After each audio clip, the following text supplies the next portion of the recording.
அக்கா எனக்கு பிடிக்காது.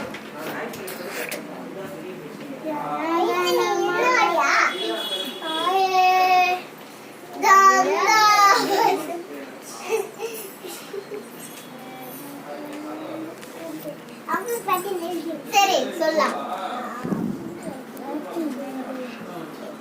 அவ்வை பாட்டியின் அறிவுரை ஓதாமல் ஒரு நாளும் பிறக்க வேண்டாம்.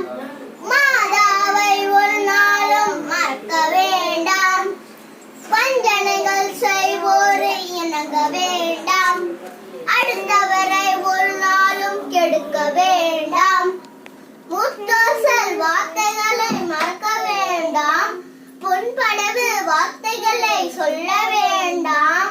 தெய்வத்தை ஒரு நாளும் மறக்க வேண்டாம். இறந்தாலும் பொய்தானை சொல்ல வேண்டாம். Thank you. Thank you guys.